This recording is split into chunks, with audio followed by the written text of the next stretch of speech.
It's Wednesday morning, and we're going to take our morning jaunt here. I've actually been out and done a few things outside. That little bush right there is a little lilac bush that got brought back from Indiana. I think it was bought at a church auction, but that goes there. Well, these are my single bell dappies. This is the original row, and it's beginning to look like they're coming back past the frost here okay. And that's actually, there are some years that they're even thicker than that. They're not done producing here even yet. So there's 65, 70 foot of dappies here. This end's kind of thinning down because it's underneath this big sycamore tree and they don't get the afternoon sun. So I had that little big old sycamore tree. That old puppy, that's a big tree.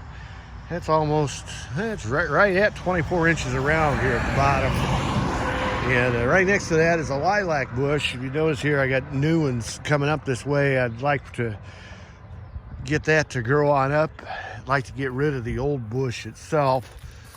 And if you look real close right there, you'll see that they're starting to do their thing. Another week, those would be really, really neat too. This poor old thing, they come through every year. And if you see the power line up there, they come through every year and they got to trim the tops out of that tree. And also, I got a couple blue spruce that when we first came in, those were about 12 foot tall. I think, all right, well, over the years, they've grown and the power company comes out and does their thing every year. And this right here is my southwest corner post. And actually, the corner post, you can't see it. There should be a surveyor's stake down in here someplace. Let's see if I can find that puppy. Anyway, the corner post is actually about a foot. The corner is actually about a foot south of the fence. But yeah, I actually mow all the way down through there, and it's kind of ironic the way the rest of the place looks. I try to keep my ditch banks mowed to make both places look better. I think I've explained this is the old homestead place on this quarter section. And in mowing this, I'm not sure if I'm hearing my mother telling me to mow the lawn or if I'm hearing the lady whose estate we bought the place from. But yeah, like I said, it's kind of ironic. I'm pretty particular about the way those ditch banks look. If I get the rest of the place looking as good as what they look, things will be good. Oh, there's my red door. My son-in-law built that red door for me. I need to have access into the attic and didn't have the way it was, and so I bought the material and Roger put that together. I'm going to do another one for the other end, only I think I'm going to stain it blue. You've probably seen there that I got some work to do there. And I went ahead and mowed over the hostas here, and they're beginning to pop through.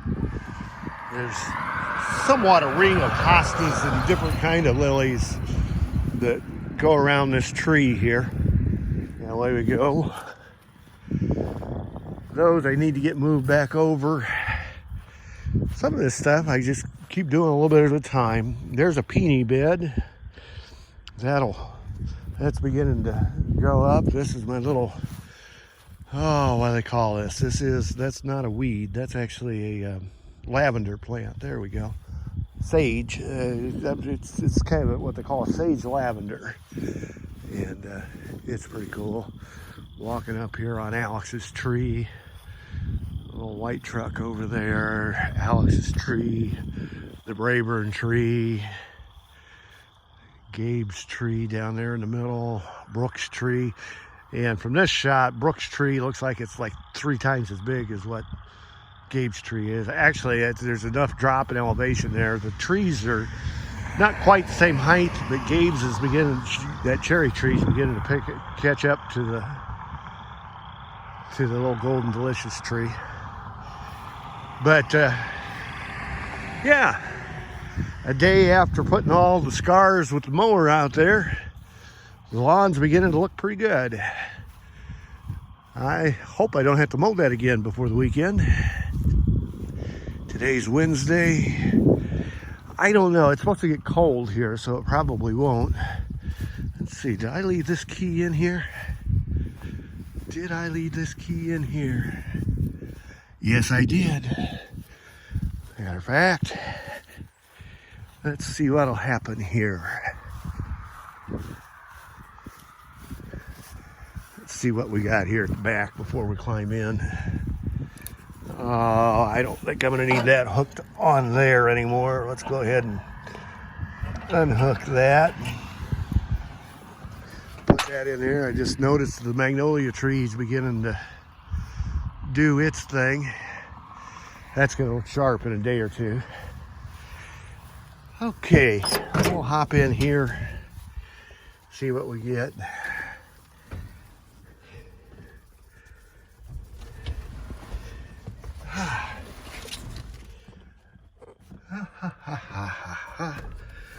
Da, da, da, da, da. Couple pumps. Fired right off. Want to go for a ride? We're going to go for a quick ride here. Oh, I know. I'm supposed to have a seatbelt on. Let's see if we can get that glass in here. Click. That'll make my granddaughter happier with me. Probably my son, who's a safety manager for a mine company. He'll probably be happier with me too. Get this thing in four-wheel drive, and the clutch gets a little jumpy.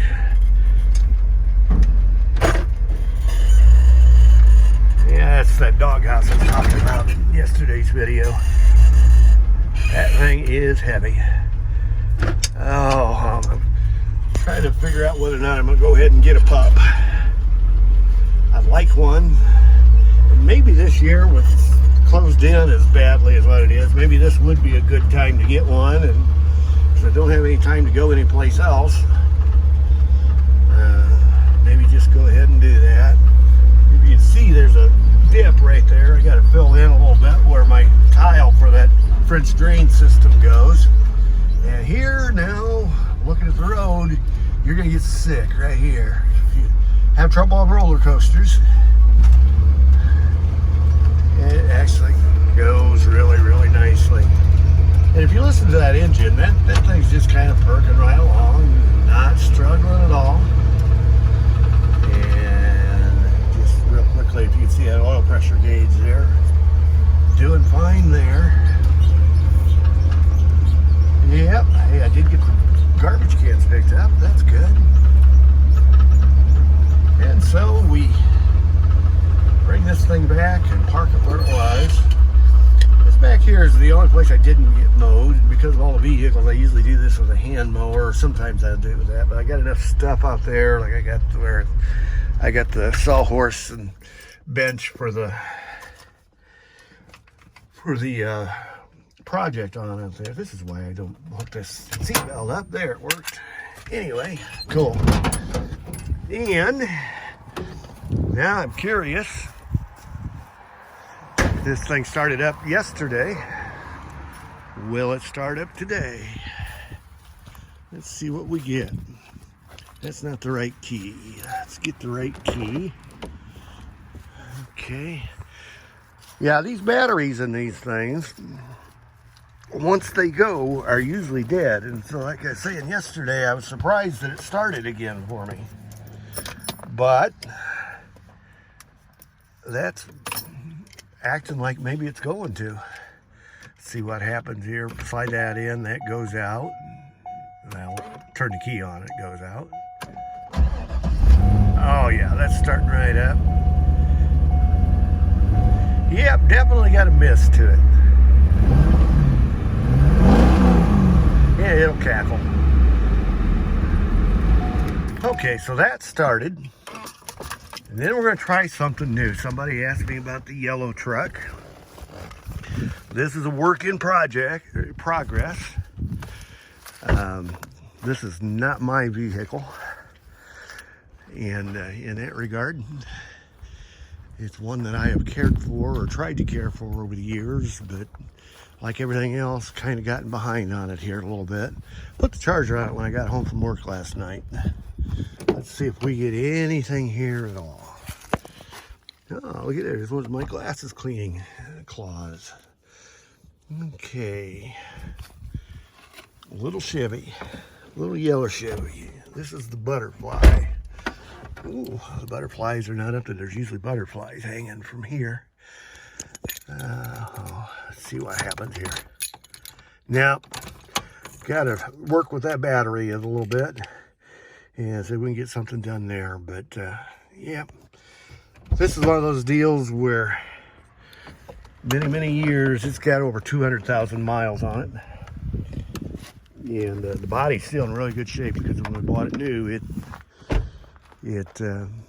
we had it undercoated and everything like that. So the body's actually in really good shape for it being a 2003. It's the same model year as the Corvette. Let's see what we get here. I was hoping that would perk up, and let me go here. Let's see here.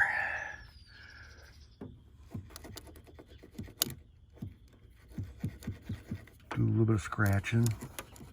That battery's actually not all that old. Did we take root? I think we did.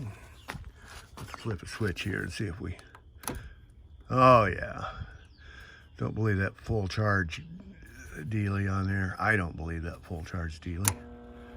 Yeah, okay, so let's just let it sit here for a little bit.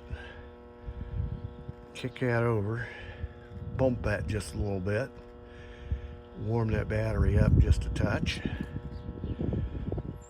and I'll give it about 30 more seconds here. I know this is exciting television, but hey, this is what you do when you have vehicles that you don't run every day and they've sat. This is actually a good running little engine. Just had new distributor, had new intake manifold, new distributor, new plug wires, plugs, new brake booster. Let's see, new master cylinder, and a bunch of goodies on it. Okay, we're going to go ahead and flip that back down to 2 amps. We're going to let that perk on 2 amps here now. Yeah, that's a different... That needle's in a different position now than what it was last night when I did this. So we'll close this hood. We'll come back to this. This is one of those deals where right at the moment, like I said, we got it running really well, but it's got some suspension issues. You notice it's up on blocks here as I've walked by in various videos and that kind of thing.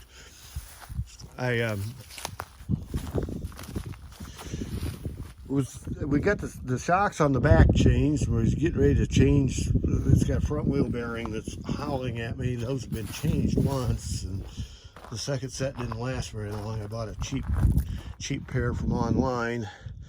The pair that's going back in are supposed to be a better pair of wheel bearings. But along with that, then yeah, if you look here, that right there, that control arm bushing, not in good shape at all. The ones on the lowers are not good either. And what's got me hung up here right now is when I committed to doing this, I thought it was the same front end system as what my son's Trailblazer. He's got, well, it was a little Buick Rendezvous, same thing as a Trailblazer. I thought it was the same thing. Well, they're not. His were pretty simple in and out. This one's been fighting me the entire way, and I'm going to have to cut some bolts out and get new bolts and that kind of stuff. But the big deal is that you got to take that strut behind the. You see that's not hanging on that. That's hanging on that. But this torsion bar has to come out of the lower control arms to get those bushings changed. And if you don't do that right, you can get hurt pretty badly. And I finally found a YouTube video that showed me how to take those out of there. And once the spring rains in and things begin to dry out and the ground warms up, we're going to continue the disassembly on that and put that back together. Once we get that done, that should be a pretty nice driving little truck. Like I said, it's got new brakes on the back, new parking brakes on the back, new struts on the back, new tires all the way around. The front end will be rebuilt, and that should drive up and down the road pretty nicely, actually. But it's just one of those deals where if you let things get out of hand, remember the other day I talked about being overwhelmed by stuff. This is one of my ho-hum moments here.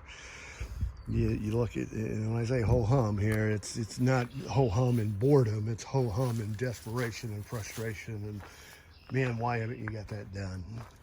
And I don't usually do a lot of swearing, and so I don't know, maybe that's a closet swear. I don't know. I don't think so. But yep, this has got some work to go. We'll get her done, and then we'll probably send it down to my son-in-law's. He details vehicles. That should look pretty good when we get her all detailed and back up and running. It's got a new windshield. It's got a bunch of new parts on it. But like I said, it's got 200,000 miles on it. It's one of those deals where as she drives it, she probably shouldn't count on it for being long trip stuff. And we live, 400 miles from back home. We probably should have a different vehicle for her to make those trips with. But local driving, that should work really, really well for her. And we're hoping that we get everything put back together on this thing before too much longer and let the old Chevy do its thing. We'll get that started here in a video too and let you hear that. Well, this is way, way too long. You take care. Have a great day. Stay safe. And with all that's going on in our world right now with this coronavirus thing, the biggest thing that we all need to be aware of is just don't do something stupid. Away we go. Anyway, you be good. Have a great day. Bye.